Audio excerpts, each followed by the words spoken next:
So we have on this week's Parsha, we have two Parshas. We have Parshas Vayakhel and Parshas Perkudei. This week actually in Shul we have three for the price of one. Wow. Vayakhel, we have Perkudei, and we have Parshas HaChodesh. It's also when we bless the month of Nisan, we start preparing for the redemption of Mitzrayim, redemption of Galus. We have what was the introduction to the Geula of Mitzrayim. Are you hinting that this is Shabbos Mevorchim? I'm hinting that this is Shabbos Mevorchim. And I'm hinting that Pesach is coming up. So different people get nervous about different things. So I have a little excitement for everybody. Shabbos Mevorchim for the men, Pesach for the women, and it gives that for the I'm sorry? It gives that for the men. Yes. Now when you look at this, the parshas of these weeks,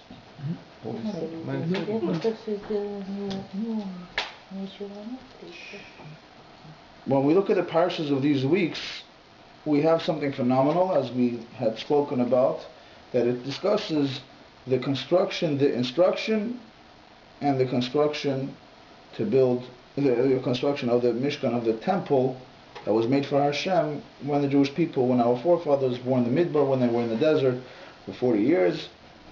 And not just for that period of time, for those years, but it's also the instruction for building the Beis HaMikdash, which stood in Yerushalayim for many more years, for close to 1,000 years later on, and which we look forward with the coming of Mashiach for the third and final Beis HaMikdash that will be standing forever.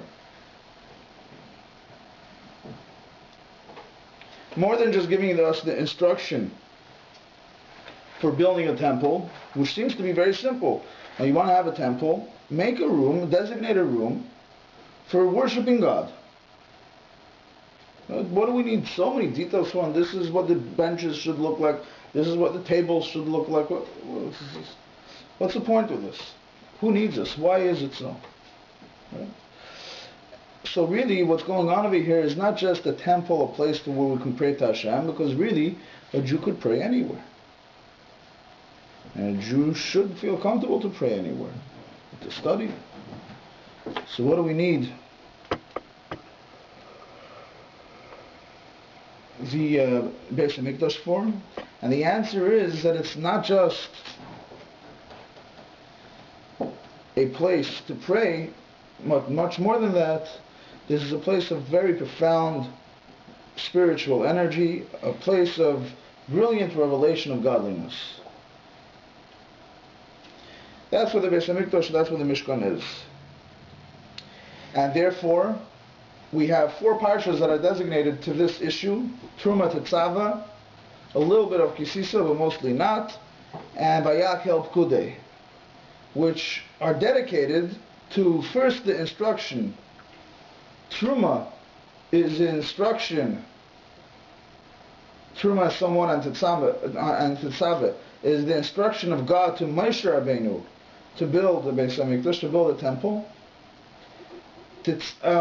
Vayakhel is the construction of the Jewish people, and Perkudei is the function of these things, the function of the Beis HaMikdash. And the only way to understand why it is described in such great detail is that the Torah is trying to tell us something very deep and something very profound and something important for us to know in our day and age. And this is what I want to focus on today, on a number of different levels.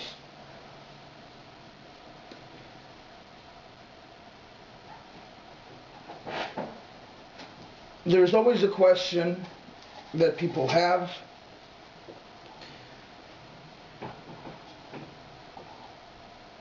What is the right way of serving God? Is the right way for serving God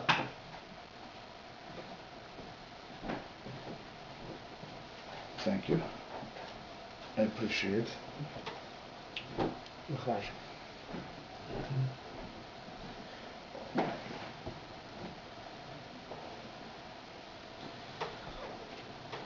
Just because God said so was the right way to serve God, because we appreciate and enjoy what He wants us to do. In other words, should I give tzedakah just because God said so? Or should I give tzedakah because I enjoy helping another person or I enjoy helping a good cause? Which should it be? Both. Oh, you're hereby qualified to become a rabbi. Both. I'm both. You're also right.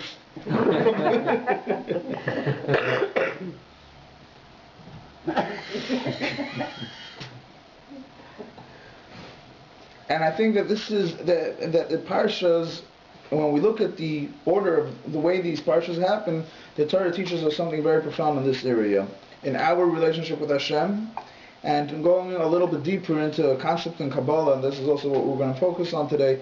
The concept in Kabbalah referred to as Isarusa de la Eila, Isarusa de la Tata, Isarusa de la Eila, and so on. There's this process that goes on in our relationship with Hashem. So on the one hand, on one level, the order of these parshas give us an understanding of how we are supposed to look at our relationship with Hashem, whether we're supposed to do things on our terms, so to speak, things that do mitzvahs because we enjoy them, or because Hashem wants us to do it, so we do it without any calculation, without thinking about whether we appreciate it or not, or both, or none. So that's on one level. And on another level, the general relationship between God and the Jewish people. And this is what I want to focus on as well. But before we get to that, I think that it would be appropriate to speak about the different psukim that are mentioned in this week's parsha, and the parshas in connection with the bringing of the donations for building of the temple.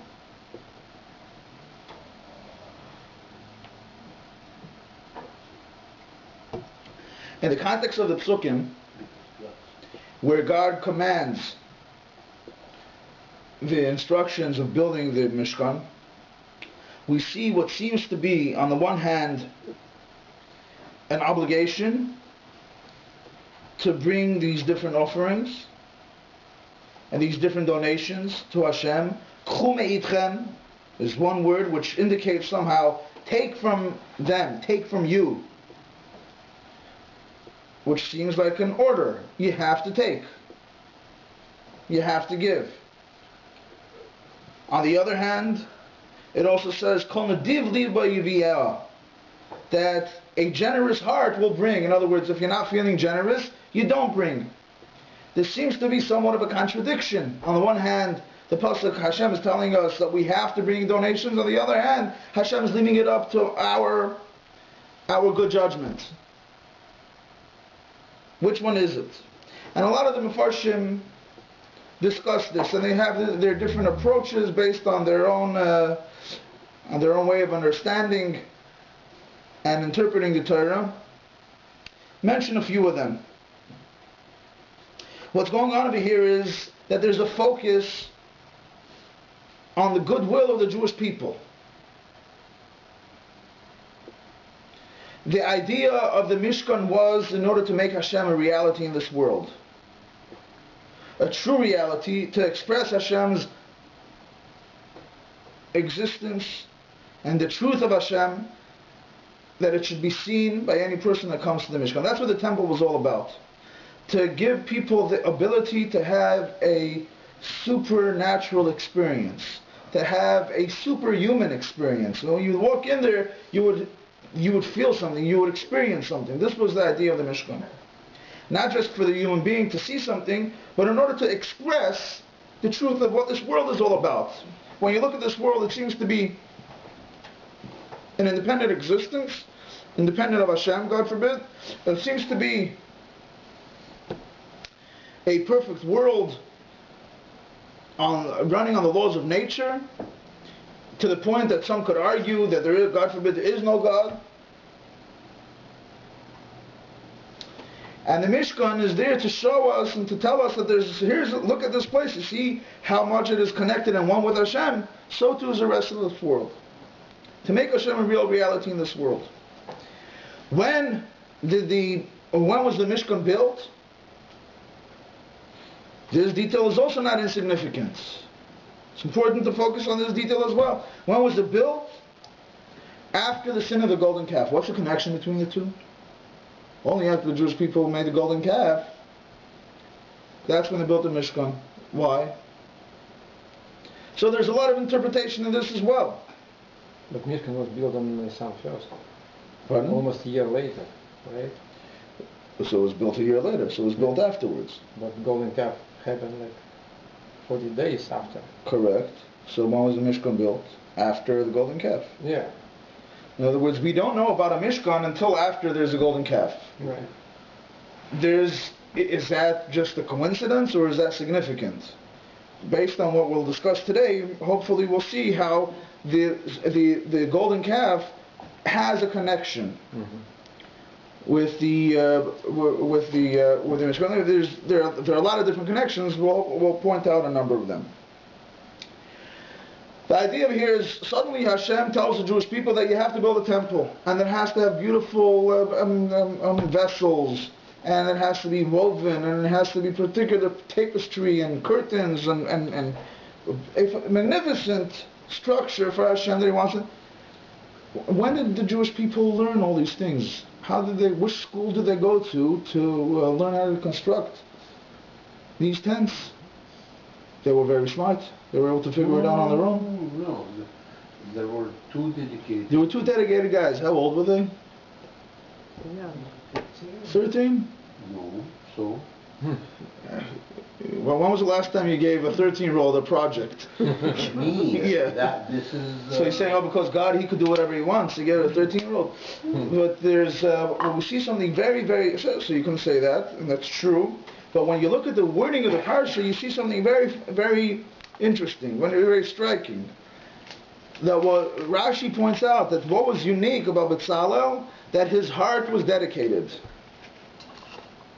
His heart was dedicated more than anybody else. In other words, that what mattered over here, and what gave these people, what made them the leaders, and what gave other people the ability to build the Mishkan, was not necessarily because they went to school for 17 years, or because they were particular professionals in this area or that area of sculpting or vessel making or anything like that.